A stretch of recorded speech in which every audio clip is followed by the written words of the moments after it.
Amém? Atos capítulo 8. Tá? Atos capítulo 8. Eu falei Atos mesmo? Eu falei outra coisa? Tá bom. Atos capítulo 8.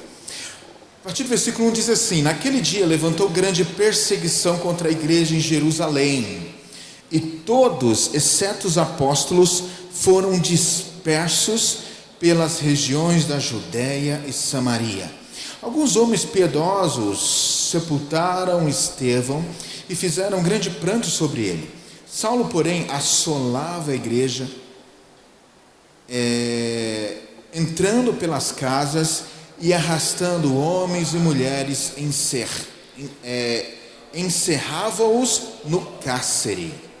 Versículo 8: entretementes, os que foram dispersos iam por toda parte pregando a palavra. Filipe, descendo a cidade de Samaria, anunciava-lhes a Cristo. Multidões atendiam unânimes as coisas que Filipe dizia, ouvindo-as e vendo os sinais que ele operava. Pois os espíritos imundos de muitos possessos saíam gritando em alta voz. Muitos paralíticos e coxos foram curados, e houve grande alegria naquela cidade. Uau, que bênção! Houve uma grande alegria naquela cidade. Vamos orar ao Senhor. Pai, obrigado pela Tua palavra, que é vida, Tua palavra que é eficaz. E nessa noite nós clamamos para que o Teu Espírito se revele. Espírito Santo de Deus, ensina sobre a Ti mesmo nesta noite.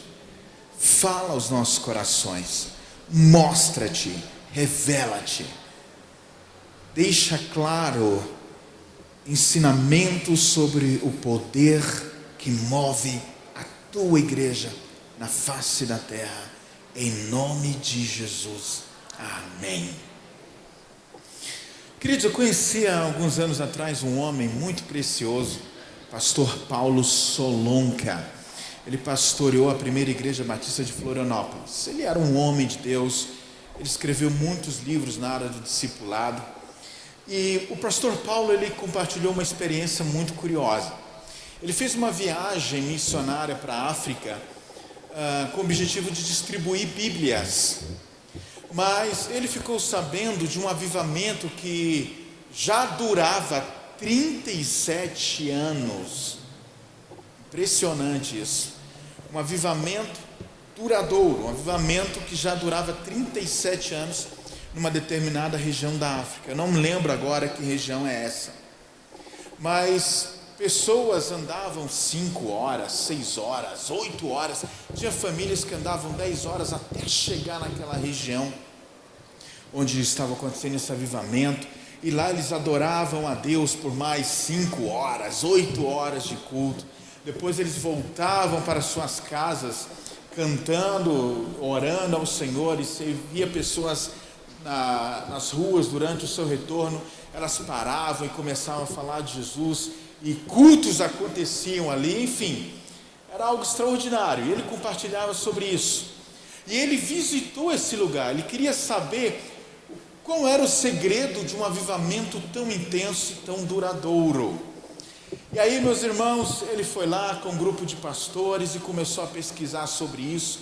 E ele encontrou o líder, um ancião daquele movimento, uma pessoa que estava ali desde o início daquele avivamento.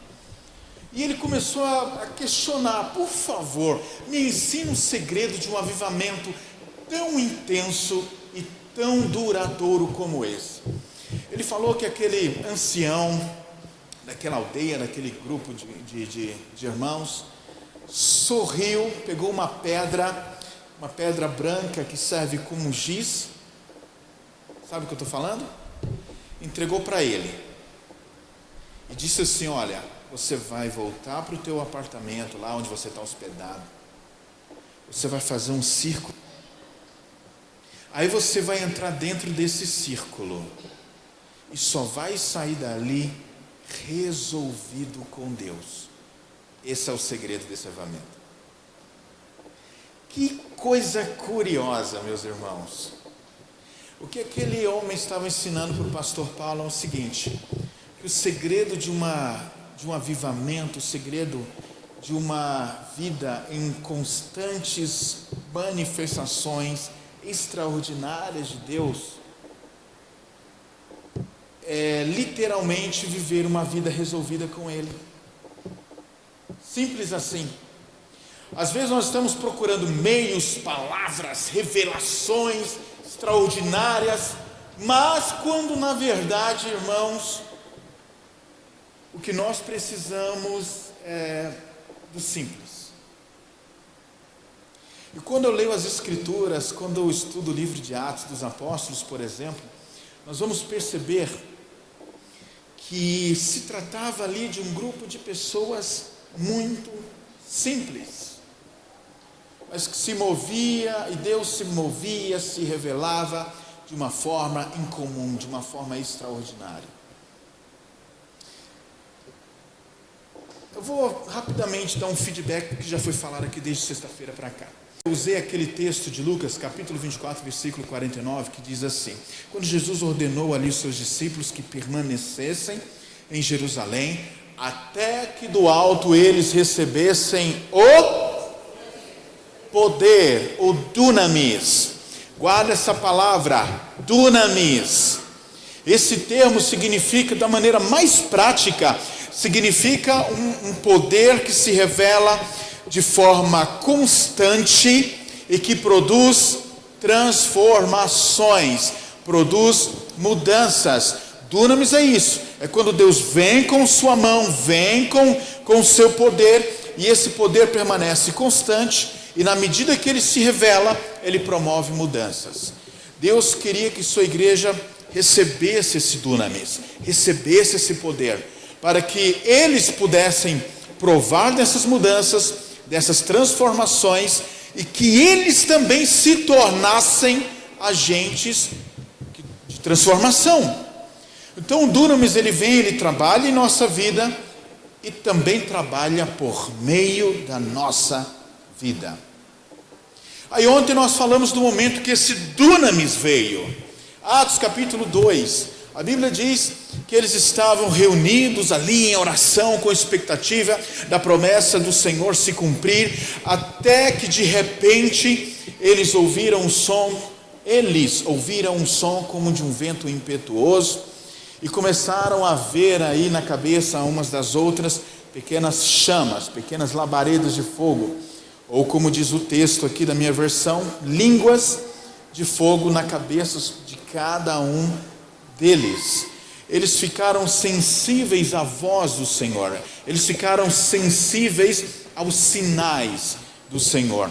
E é interessante a gente observar que depois, esse texto diz que eles ouviram o som de um vento, viram fogos, labaredas de fogo sobre a cabeça de cada um deles, e depois que eles foram cheios do Espírito Santo, eles começaram a falar novas línguas. O que significa, irmãos?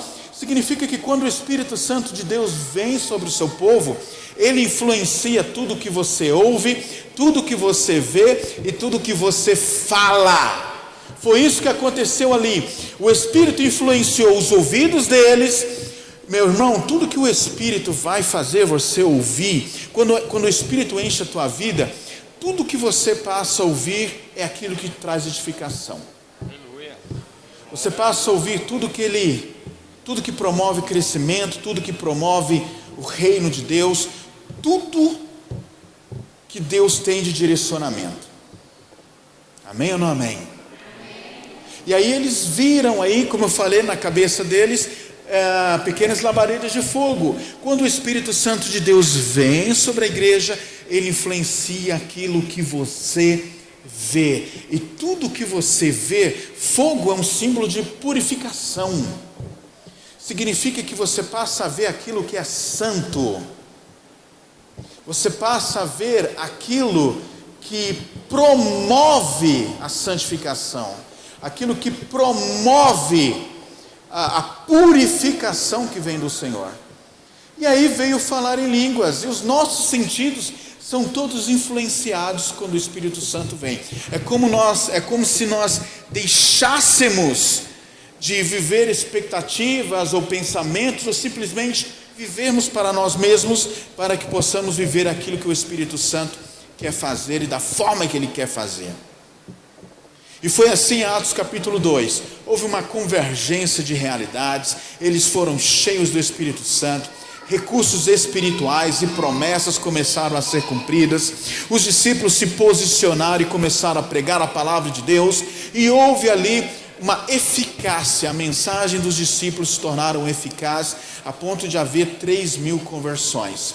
No versículo 42 de Atos, do 42 a 47, nós vamos ver que depois da descida do Espírito Santo, a igreja ganhou uma forma, a igreja ganhou um padrão, um jeito de ser, uma maneira de ser. A Bíblia diz que eles perseveravam na doutrina dos apóstolos, na comunhão, no partir do pão e nas orações. Em cada alma havia temor, e muitos sinais e prodígios eram feitos por intermédio dos apóstolos. E aí eles vendiam os bens, repartiam conforme havia necessidade, e eles faziam tudo isso com alegria e singeleza do coração, e eles iam unânimes no templo. Fala comigo, unânimes no templo.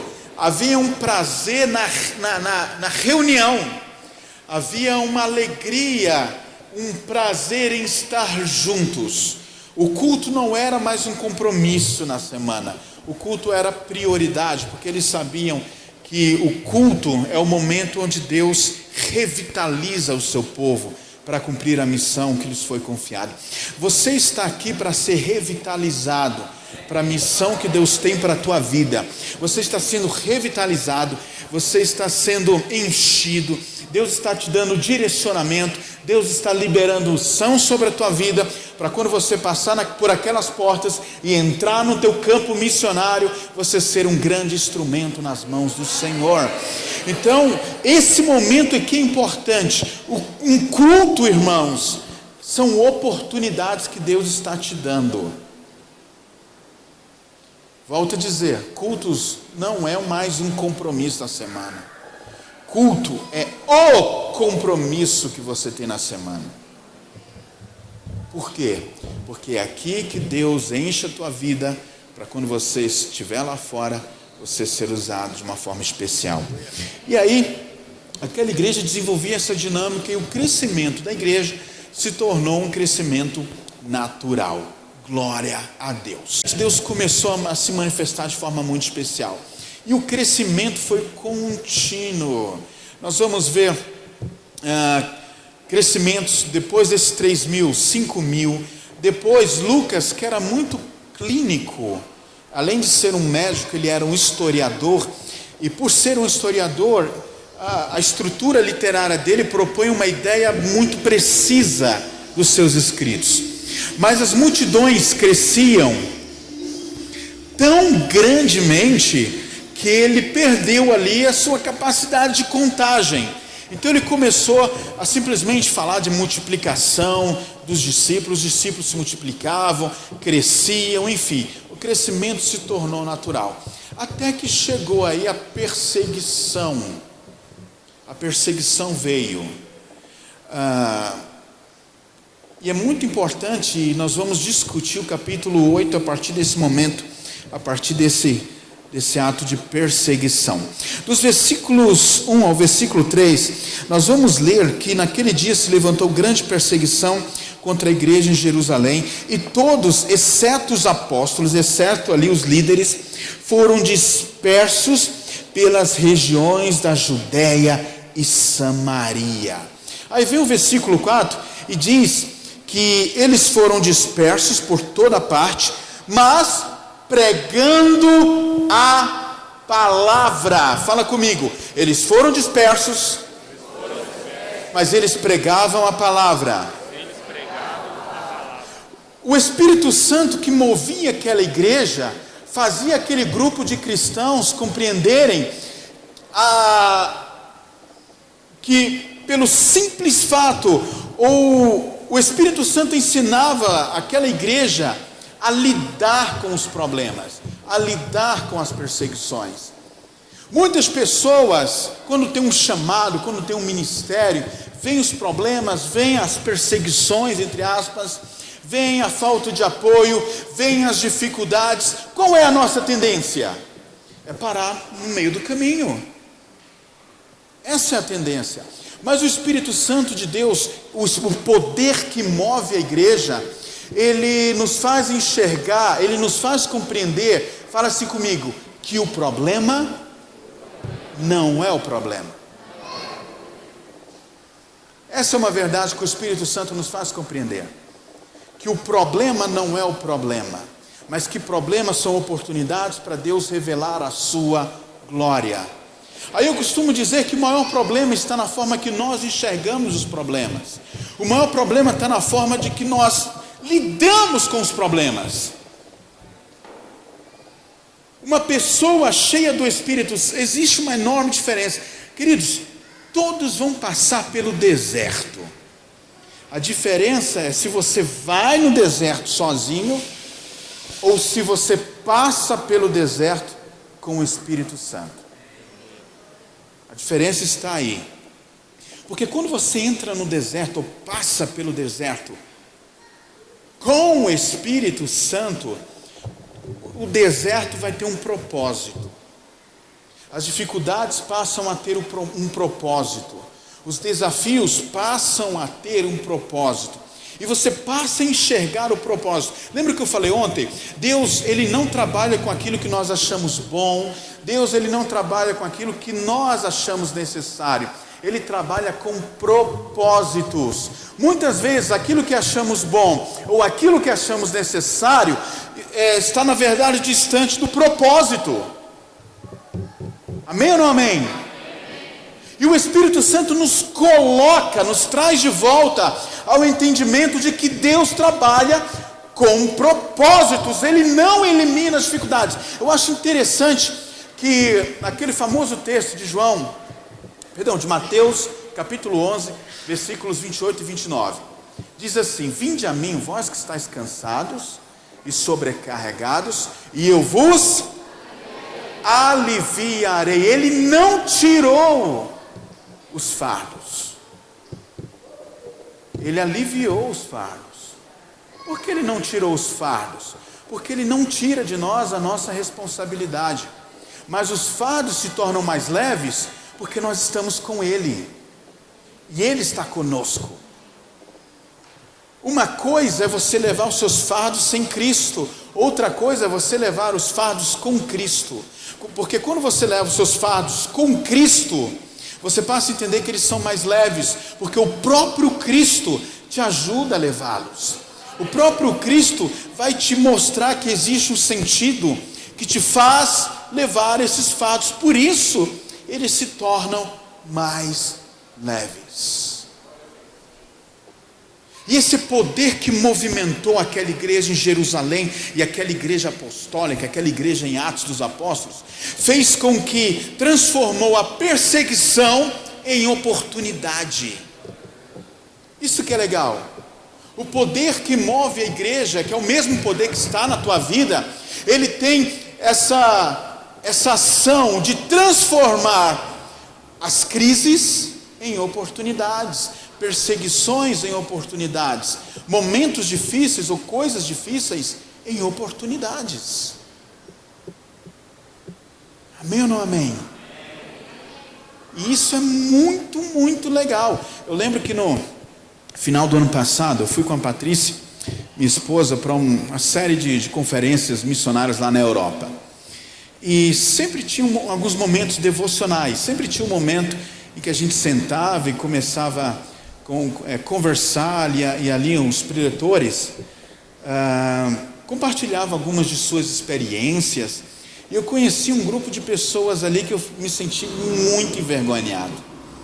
Eu conheci uma mulher que foi missionária na Angola, junto com seu marido, e um dia eles acordaram de manhã cedo, o marido foi fazer algumas visitas, ela ficou em casa, arrumando a casa.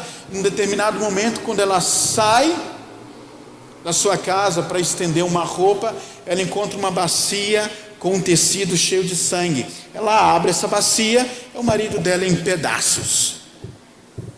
Foi um recado daquele povo para eles que pregavam a palavra de Deus. Sabe o que ela disse? Ela falou que quando viu o marido dela esquartejado, ela falou: realmente esse povo precisa de Deus. Realmente, agora mais do que nunca estou convicta que esse povo precisa de Deus.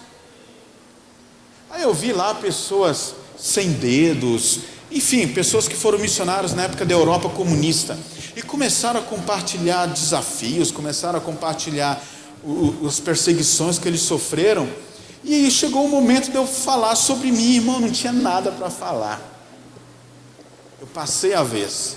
O que eu ia falar? Eu acho que o que está faltando para nós é esse entendimento do que as tribulações produzem. Paulo disse algo muito interessante em Romanos capítulo 5. Ele disse assim: justificados, pois, mediante a fé, temos paz com Deus, por meio de nosso Senhor Jesus Cristo, a quem tivemos acesso pela fé a esta graça. E não somente isso, olha o que Paulo diz: nos alegramos nas próprias tribulações. Olha só que coisa engraçada. Por isso que a mensagem da cruz é loucura para os que não compreendem. Nos alegramos nas próprias tribulações. Aí ele explica: sabendo que as tribulações produzem perseverança, perseverança, experiência, e experiência, esperança.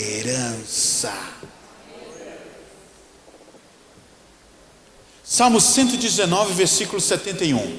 Tem um dos textos mais fascinantes de todas as escrituras.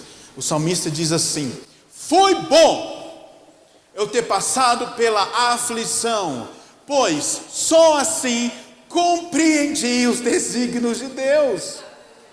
Ele está glorificando: foi bom eu ter passado pela aflição, porque só assim os meus olhos foram abertos, só assim eu compreendi os desígnios de Deus. Aí Paulo vai dizer lá em 2 Coríntios capítulo 4, versículo 16, ele diz assim: não desanimamos, ainda que o nosso homem exterior se corrompa, contudo o nosso homem interior se renova de dia em dia, porque a nossa leve e momentânea tribulação produz para nós um eterno peso de glória acima de toda comparação. Pode aplaudir ao Senhor. Não atendendo nós nas coisas que se vê, mas nas coisas que não se vê, porque o que se vê é temporal, mas o que não se vê é eterno. Eu lembro, pastor Luciano Subirá, ele compartilhou uma experiência que foi um missionário da China pregar lá na igreja, na comunidade Alcance em Curitiba. E ele começou a falar das perseguições que a igreja da China estava sofrendo. A Bíblia proibida para ser lida publicamente, igrejas proibidas de abrirem suas portas, eles se reuniam escondidos. Olha só que coisa interessante. Mesmo vivendo nessas condições limitadas, mesmo sofrendo perseguições, a igreja da China hoje é a igreja que mais tem crescido no mundo. Igrejas se reúnem escondidos, grupos se reúnem de 1.000 a 3.000 pessoas. Conta-se que em um grupo chega a reunir por dia, juntando todas as reuniões, chegam a reunir mais de 10.000 pessoas escondidos. Os cálculos são de mais ou menos 20.000 conversões por dia. É impressionante. Mas ele estava falando da perseguição. Aí depois que acabou o culto, eles estavam conversando, aí foi lá um irmãozinho e falou assim: missionário, eu vou orar para que vocês lá na China tenham a liberdade que nós brasileiros aqui temos. Ele não entendeu muito bem, perguntou para o intérprete, o que ele falou? Não, ele falou o seguinte, que ele vai orar para que vocês tenham lá a mesma liberdade que hoje nós temos aqui. Aí ele, eu repreendo essa palavra. Isso é sério? Ele disse isso, irmãos, eu repreendo essa palavra, eu anulo as orações desse homem. Hoje a China, a igreja se movimenta porque está sendo perseguida. Eu achei essa afirmação curiosa, digna de uma boa reflexão, porque talvez a facilidade nos torna um grupo de pessoas menos compromissadas ou menos preocupadas. Talvez a facilidade que nós temos não nos coloca ou não nos faz nos envolvermos, nos comprometermos com o local onde Deus nos colocou. Amém ou não amém? Quando a liberdade é demais, nós temos a seguinte mentalidade: nós procuramos a igreja que nós nos sentimos bem. Que pena, que pena. Nós não procuramos uma igreja porque nós nos sentimos bem nela. Nós procuramos uma igreja para torná-la uma igreja melhor. É diferente. Para torná-la uma congregação melhor. Nós não vamos na igreja com uma mentalidade de ser servido. Nós temos que fazer parte de um corpo com a mentalidade de servir. E só quem tem essa capacidade é quem recebe o dunamis que o transforma num mártir. O que é um mártir mesmo? Uma pessoa disposta a morrer pela causa do Evangelho. Repare, ontem eu compartilhei aquela experiência de Ezequiel, capítulo 1 e 2, que quando Ezequiel viu a glória de Deus, no capítulo 1, versículo 28, Ezequiel se lançou ao chão. No capítulo 2, Jesus disse, Ezequiel, põe-te em pé, que eu falarei contigo. E Ezequiel disse que o Espírito entrou nele e o colocou de pé, para ouvir o que Deus tinha para falar. Esse mesmo Espírito foi o que conduziu Ezequiel a um vale de ossos secos. Esse mesmo Espírito levou Ezequiel a um lugar de desafios. Escute, irmãos. Vocês estão me entendendo, sim ou não? Esse mesmo Espírito levou Ezequiel a um vale de ossos secos, e ali houve uma dinâmica interessante. Deus disse, Ezequiel, pode esses ossos tornarem a vida? Ezequiel respondeu, Senhor, tu sabes, tu podes. E aí Deus diz, então profetiza. Essa é a dinâmica do cristão com Deus. O cristão crer em Deus, Deus coloca o cristão numa situação aparentemente difícil, num cenário complicado, e Deus diz, esse cenário pode ser transformado. A resposta do homem de Deus é, Senhor, tu sabes, tu tens o controle, tu pode todas as coisas. Aí Deus vai e diz, então faz a tua parte, então profetize. Deus começa a direcionar a forma que Ezequiel deveria profetizar. Queridos, Deus dá direção para as nossas ações.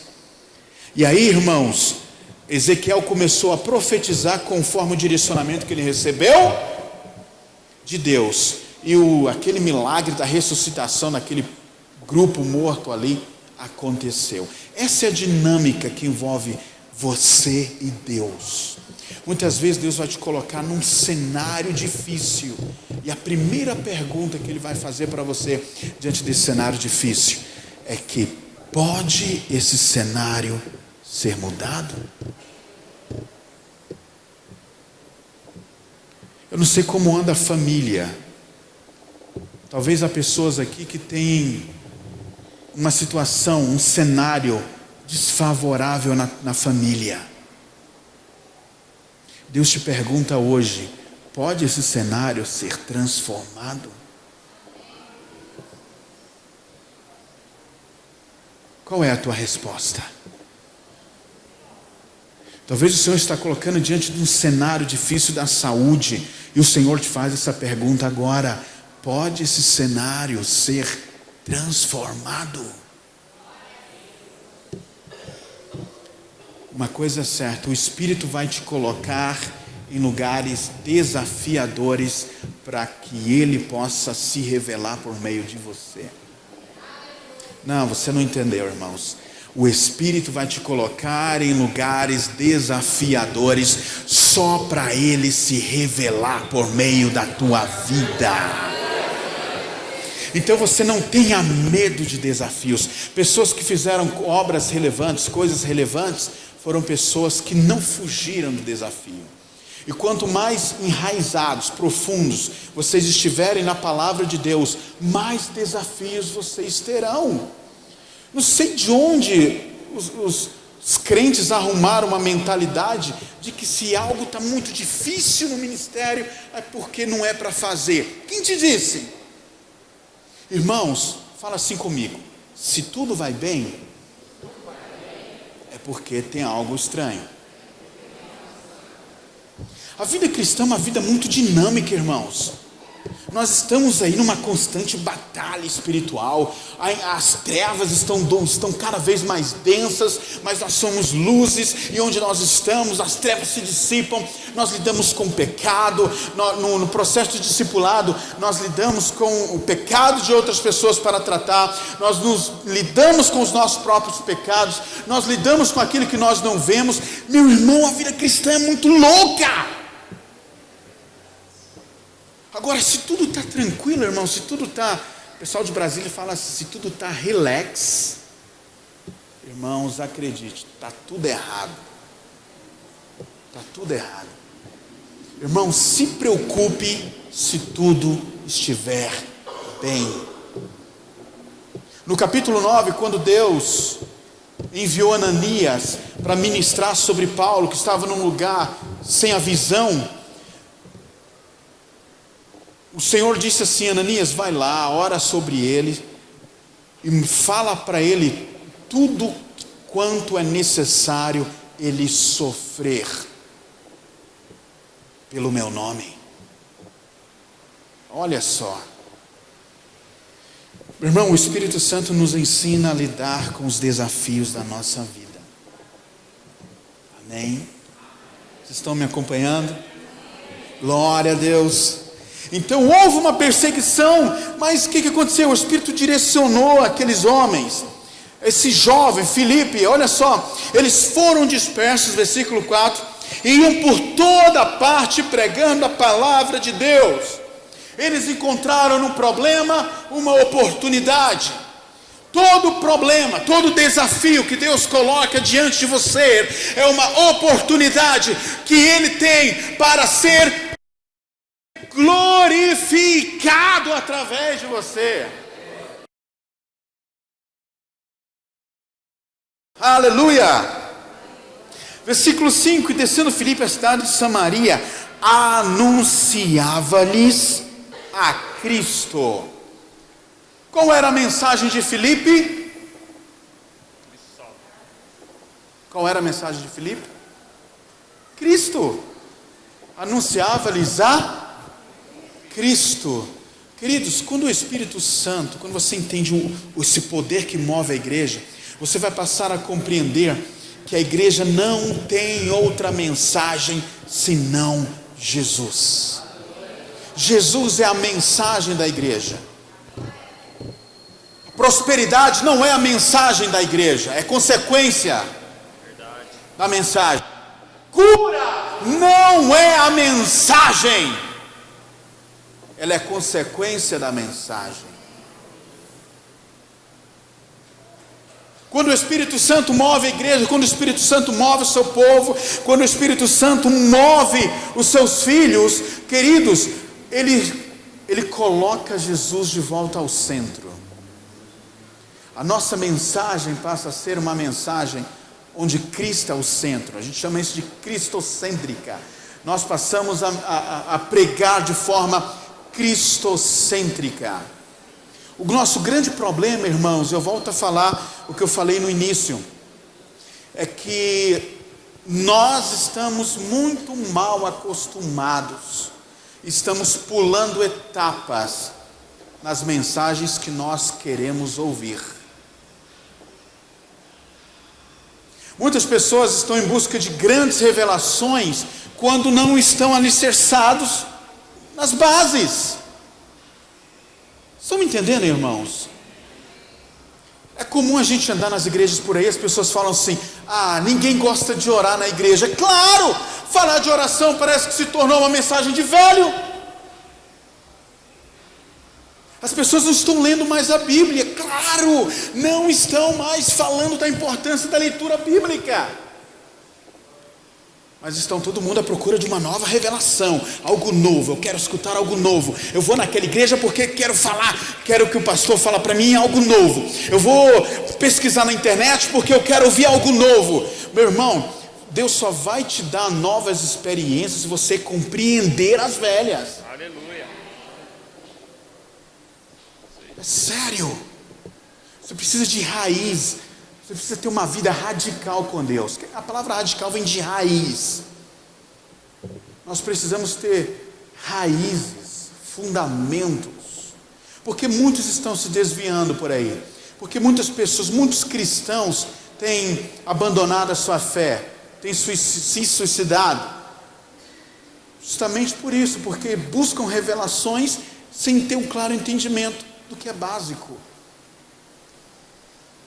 Jesus é a base de toda a nossa existência, Ele é o centro de todas as coisas. Sem Jesus, a Bíblia diz que nada podemos fazer. Nós precisamos do Espírito Santo, porque o Espírito Santo de Deus, Ele coloca Jesus no centro da nossa vida. Nós precisamos do Espírito Santo de Deus, porque Ele coloca Jesus no centro da nossa mensagem. Ele coloca Jesus no centro daquilo que precisamos. Ele se torna a nossa plataforma, Ele se torna o nosso referencial, Ele se torna tudo em nós. Tudo em nós. E era exatamente isso que Filipe pregava. Entenda, irmãos, no versículo 5 diz que as multidões entendiam unânimes as coisas que Filipe dizia.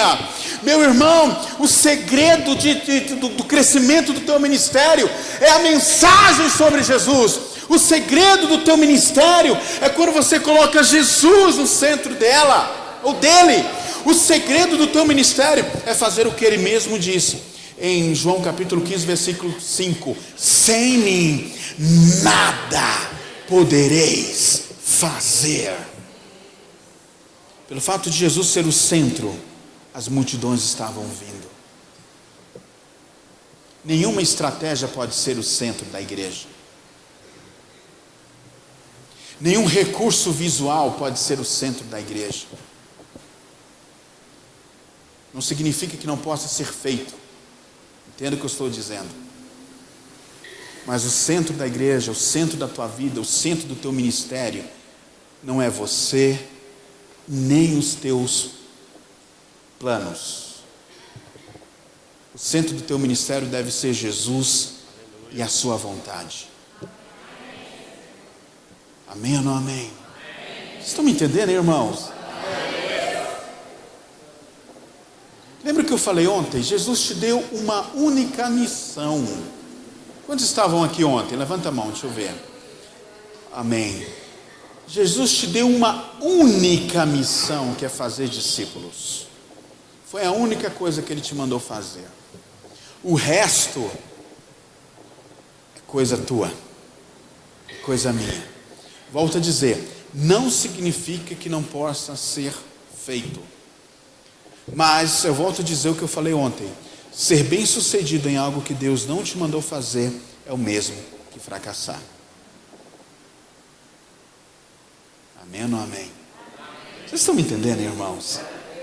Vamos continuar aqui no texto. Então a mensagem se tornou eficaz. Aí no versículo 6 diz assim: multidões atendiam unânimes as coisas que Filipe dizia, ouvindo e vendo os sinais que ele operava. Lembra que eu falei para vocês ontem que a descida do Espírito Santo provocou uma convergência de realidades? Lembra? O que era natural passou a ser sobrenatural, e o sobrenatural passou a ser natural. Era isso que acontecia. Os sinais se tornaram comuns na vida dos apóstolos, na vida de toda a igreja. Filipe nem era um apóstolo, mas era um homem de Deus que creu naquilo que ele recebeu. Amém, irmãos? Você precisa crer que houve uma junção de realidades. Você precisa crer que houve ali uma conexão de realidades. Amém? Vamos correr que o nosso tempo é curto. Versículo 7, olha o que diz. Meu irmão, eu gosto demais desse versículo 7. Olha o que diz: pois os espíritos imundos, ou seja, os demônios, de muitos possessos, saíam gritando em alta voz. Sabe o que significa, irmãos? Significa que um homem cheio do Espírito Santo, um homem que compreende o poder que move a igreja, gera desespero para o diabo. Meu irmão, o diabo fica desesperado com a situação. Eles saem gritando. Sabe por quê, irmãos? Porque esse dunamis que promove mudanças, ele promove transformação em tudo aquilo que o diabo antes planejou. Todas as estratégias, todas as situações que o diabo levantou, quando chega um homem que compreende o poder que move a igreja, tudo isso cai por terra. Por isso que as portas do inferno não prevalecem contra a igreja. Aí o diabo sai desesperado. Meu irmão, deixa eu te explicar uma coisa. Durante muito tempo imaginou-se que o diabo é aquela figura assustadora, segurando um tridente na mão, e que quando as pessoas fossem para o inferno era uma espécie de colônia de férias do diabo. Não era essa a mentalidade que se ensinava há muito tempo? Deixa eu te falar uma coisa, irmãos, ele é derrotado. Ele teme um homem e uma mulher cheia do Espírito Santo de Deus. Lucas capítulo 9, versículo 1, a Bíblia diz que Deus reuniu seus discípulos e deu a eles poder, dunamis, e autoridade. O que essa palavra autoridade significa? Exousia, no grego. É uma autoridade, é uma autorização vinda do alto para você, que indica que você pode fazer. Você é autorizado por Deus para fazer o que você faz. Em outras palavras, os discípulos receberam o seguinte: você é autorizado a desfazer as obras, e olha o que o texto diz, de todos os demônios. Todos. Significa que não tem principado, não tem potestade, não tem satanás, não tem demônio que pode resistir quando a igreja se levanta. Quando homens e mulheres de Deus se levantam. E aí é importante que você entenda aquilo que eu falei ontem. O diabo só vai até onde você permitir que ele vá. E se você entender essa verdade, irmãos, você vai sair daqui um guerreiro, uma guerreira. Você vai chegar na sua casa e vai falar: diabo, aqui nunca mais. Você nunca mais vai influenciar os meus filhos. Você nunca mais vai influenciar a minha família. Você nunca mais vai influenciar a minha mente. Nunca mais. E aí, meu irmão, entenda. Onde chega um homem cheio do Espírito Santo, que vive tendo Cristo como centro de todas as coisas, o diabo se desespera e vai embora. Se você recebeu essa palavra, eu imagino que ele já deve estar gritando lá onde você vai passar. Você vai andar, ele vai ouvir os teus passos, ele vai dizer: opa, está chegando, está na hora de ir embora. Você crê nisso, irmãos? Aleluia. Então, queridos, o diabo se desespera porque os planos deles são frustrados. O plano do diabo é frustrado. Ele vai embora. Ele deixa de ser aquela figura fantasmagórica para ficar gritando de desespero. Porque, irmãos, maior é aquele que está conosco. Maior é o que está em nós. Tem até uma canção antiga que fala assim: maior é o que está em nós do que o que está no mundo. Maior é o que está em nós do que o que está no mundo. Glória a Deus. Ainda no versículo 7, pois os espíritos imundos de muitas pessoas saíam gritando em alta voz, e muitos paralíticos e coxos eram curados. Meu irmão, deixa eu te falar uma coisa: quando Cristo é colocado no centro, não o homem, curas acontecem, porque Cristo é aquele que cura. Cristo é aquele que cura. Ele é aquele que, eu volto a dizer, que muda cenários. E é importante que você entenda: Cristo, ele não depende se o cenário melhorou ou piorou. Lembra da cura da filha de Jairo? A Bíblia diz que quando Jairo foi ao encontro de Jesus, a filha dele estava doente. A Bíblia diz que ele se aproximou de Jesus, a Bíblia diz que ele suplicou insistentemente, dizendo: Senhor, vai na minha casa, minha filha está à beira da morte. Eu sei que se o Senhor for e colocar as mãos sobre ela, ela será curada. A Bíblia diz que Jesus foi com ele. Aí no meio do caminho, chegam os amigos de Jairo.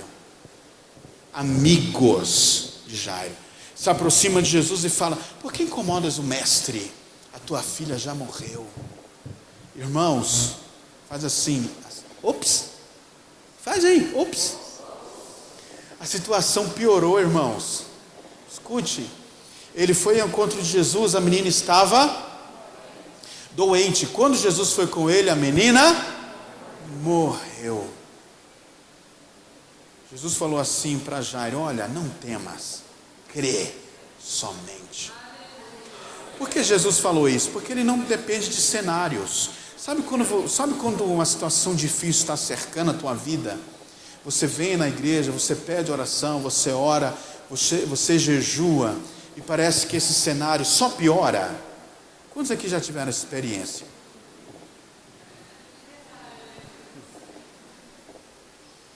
Meu irmão, não se preocupa, Deus, a Bíblia nos ensina que aquele que crê, ainda que esteja morto, viverá. Às vezes Deus permite que coisas morram na tua vida só para mostrar para você que Ele tem poder de ressuscitar.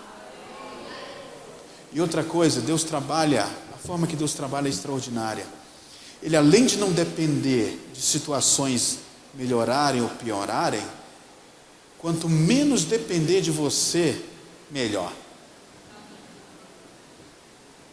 Sabe quando nós estamos tentando resolver uma situação e a gente não consegue, a gente fala assim: agora só Deus? Ainda bem, irmãos. Ainda bem que agora é só Deus, porque agora você não pode atrapalhar. A nossa função, irmãos, como cristão, no nosso ministério, é não atrapalhar a Deus. Essa é a nossa função. Muitas vezes o milagre se inicia, muitos milagres são concretizados por meio de processos. E quando a gente não entende os processos, nós atrapalhamos, nós interrompemos, e a culpa é nossa. Então, meu irmão, se a coisa não depende mais de você, ainda bem. É nesse momento que Deus costuma trabalhar. Foi o que aconteceu lá com a história de Jairo. Chegaram na casa de Jairo, Jesus se deparou com um grupo de pessoas, familiares, que estavam ali chorando muito. Aí Jesus veio e lhe trouxe uma palavra: a criança não está morta, mas dorme. E ali aconteceu um negócio muito esquisito, irmãos. Um grupo de pessoas que estavam chorando passaram a rir. Consegue imaginar que coisa mais maluca é essa? Jesus mandou que todos saíssem dali. Por quê? Porque a Bíblia diz que quem crê verá a glória de Deus. Quem não crê só vai ver os milagres na vida dos outros. Por isso que ele mandou que todos saíssem dali. Chegando lá, a Bíblia diz que eles oraram na menina. Jesus se aproximou, estava na casa. O pai e a mãe da menina, Pedro, Tiago, João e Jesus.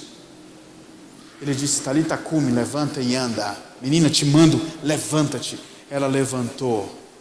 Ela ressuscitou.